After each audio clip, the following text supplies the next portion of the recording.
আসসালামু আলাইকুম দর্শক সবাইকে স্বাগত জানাচ্ছি আজকে নতুন ভিডিওতে। আজকে জানাবো ইউএস এম্বাসির আপডেট ইনফরমেশন।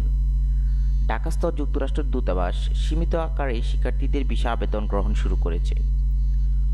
আগামী রোববার নভেম্বরের 15 তারিখ থেকে ঢাকাস্থ যুক্তরাষ্ট্র দূতাবাস FMJ ক্যাটাগরিতে ভিসার জন্য প্রথমবারের মতো আবেদন করেছেন এমন আবেদনকারীদের আবেদনপত্র গ্রহণ ও সাক্ষাৎকারের জন্য সময় দেওয়া শুরু করবে। ঢাকা 13 নভেম্বর 2020, অর্থাৎ এই নিউজটি পাবলিশ করা হয় 13 নভেম্বর 2020-এ।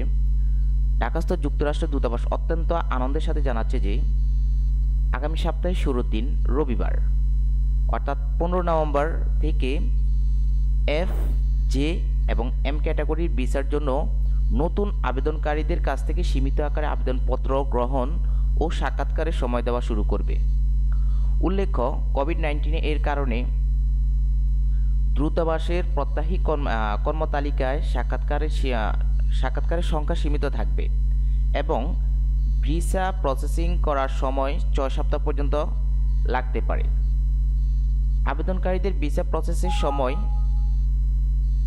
মনে রেখে ভিসার আবেদন ও ভ্রমণের তারিখের পরিকল্পনা করার জন্য অনুরোধ করা হচ্ছে। তো এখানে যে তিনটি ক্যাটাগরি, একটা হচ্ছে F, একটা হচ্ছে J আর একটা হচ্ছে M, এগুলো কি? F মানে হচ্ছে যে স্টাডি পারমিট, শিক্ষা ও ভাষা সংক্রান্ত। J মানে হচ্ছে দর্শনার্থী বিনিময় অর্থাৎ এক্সচেঞ্জ ভিজিটর। M মানে হচ্ছে যে বৃত্তিমূলক অর্থাৎ ভোকেশনাল।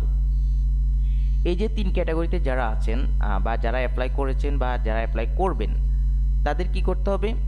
আবেদনকারীদের এই লিঙ্কটাতে গিয়ে ওয়েবসাইটে লগ ইন করতে হবে এবং তাদের অনলাইন যে প্রোফাইলটি রয়েছে সেটা হালনাগাদ করতে হবে। সংশ্লিষ্ট ভিসা ফি প্রদান করে সাক্ষাৎকারের সময় নিতে হবে, ইন্টারভিউ টাইম নিতে হবে।